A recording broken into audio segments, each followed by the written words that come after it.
So let's talk a little bit about this President's statement regarding independent fact-finder report issued by President McLache at the Laurier University up in Waterloo, Canada. I'll read it, and then we're going to talk about it. December 18th, 2017. I believe it is time for some clarity around the events of the past few weeks here at Wilfrid Laurier University, stemming from the very regrettable meeting that followed the showing of a TVO clip by a teaching assistant, TA, during a tutorial. As the newly appointed president and vice-chancellor of this incredible 106-year-old institution, I'm here to set the record straight and announce some important changes. The issue has highlighted some deficiencies, but as importantly, it has created opportunities. Opportunities for Laurier to improve our own performance. Opportunities to lead a broader discussion on academic freedom and freedom of expression, and opportunities to work together as a community here at Laurier to demonstrate the strengths we have as an institution. When the issue first broke, I erred on the side of caution. As a person, why do you need to say that you're a person? That's suspicious to me. As a person, and as the president of Laurier, I am sensitive to the viewpoints and concerns of our students, staff, and faculty. As an employer, I am cognizant that the 4 people who were in that meeting room are employees, and 1 is also a student. All 4 are entitled to due process. I did not want to rush to judgment. Rather, I wanted to ensure we were able to objectively assess the facts and make sound decisions flowing from that assessment. We hired an external fact finder with expertise in human resources issues. I have received the report, and we are taking decisive action to ensure these events will not be repeated. The report, along with what we already knew, has led me to the following conclusions and actions. There were numerous errors in judgment made in the handling of the meeting with Miss Lindsay Shepherd, the TA of the tutorial in question. In fact, the meeting never should have happened at all. No formal complaint, nor informal concern relative to a Laurier policy was registered about the screening of the video. This was confirmed in the fact-finding report. The errors in judgment were compounded by misapplication of existing university policies and procedures. Basic guidelines and best practices on how to appropriately execute the roles and responsibilities of staff and faculty were ignored or not understood. Procedures in how to apply university policies and under what circumstances were not followed.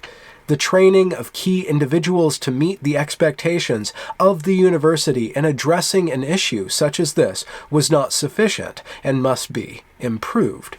Going forward, we will implement improved training and new procedures and engage in a very specific administrative review to strengthen and enhance confidence in what students and employees can expect at Laurier.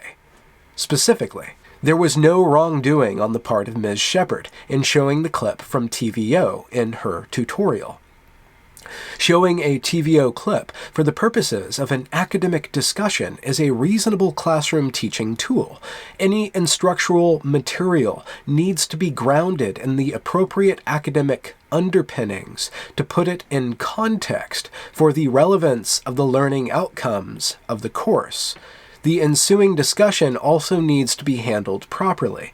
We have no reason to believe this discussion was not handled well in the tutorial in question.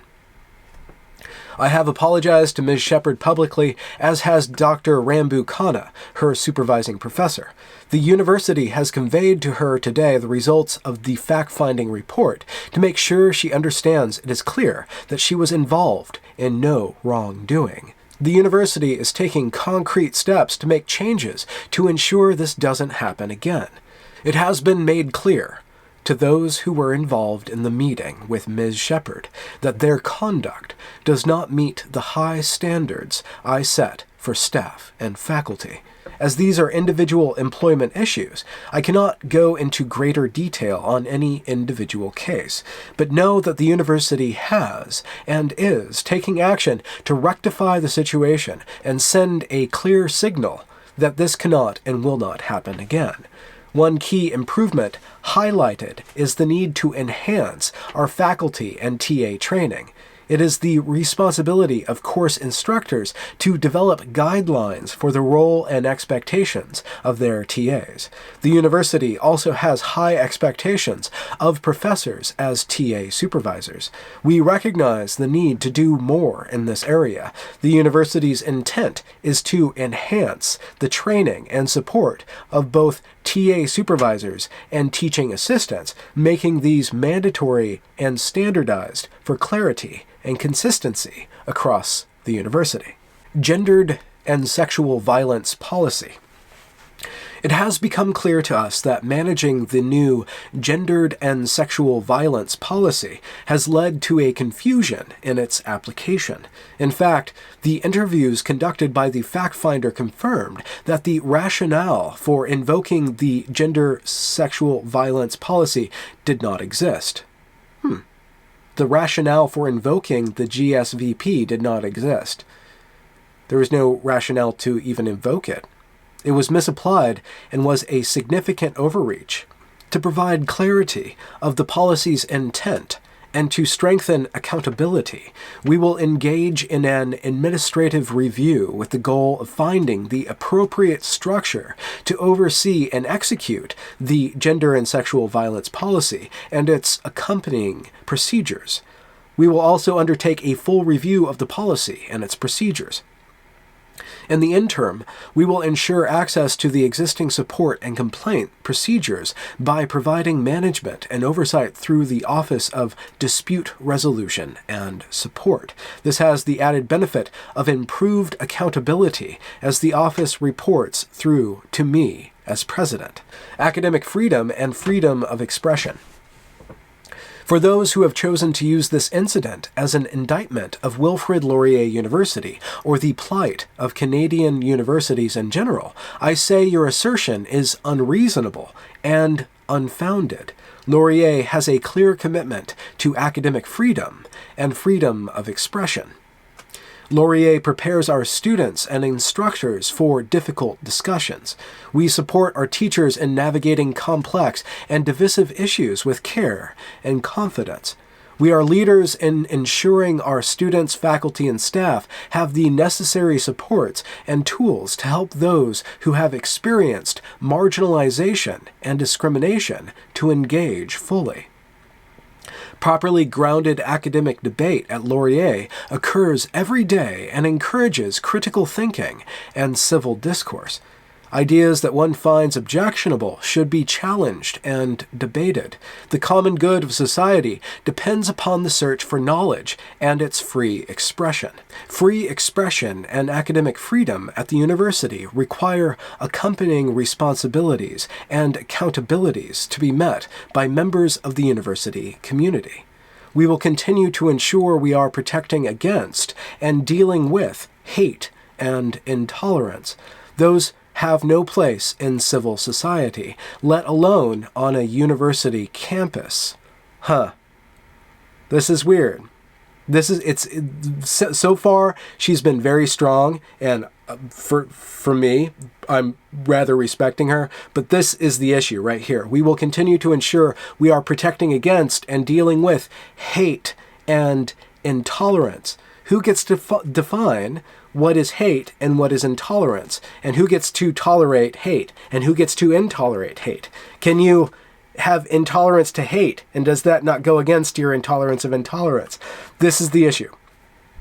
They will not be tolerated at Laurier. I remain concerned by the way faculty, staff, and students involved in aspects of the situation were targeted with such vitriol. Which students? Lindsay was targeted with quite a bit of vitriol. And I'm waiting for police reports or evidence of police reports that the trans students, or actually not the trans students, but the trans activists who claimed there were daily acts of targeting or whatever. I'm waiting for evidence that occurred, and I haven't got that yet. There has been no reports of that yet. So this is one of those blanket statements that an administrator can make to ensure that everybody's being met and their needs are being satisfied. Members of the university community must be supported to work and study in an environment free of discrimination and harassment, and they have my commitment. We will continue to make this a university priority.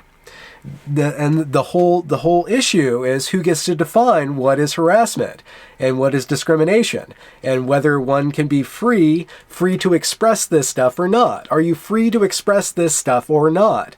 This is the contention.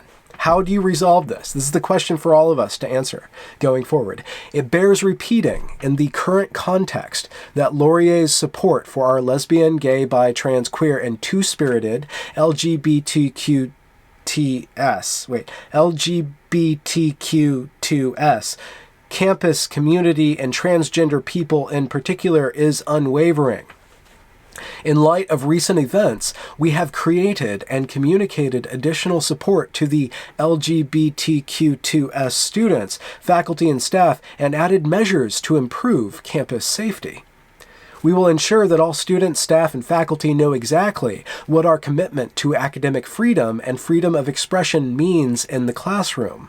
To that end, we have established the Task Force on Freedom of Expression to take input from our community, look at the best practices beyond Laurier, and develop a clear, tangible set of practical, implementable guidelines that will bring clarity to this issue for our own classrooms and will have the potential to serve as best practices for others. This is my commitment to you.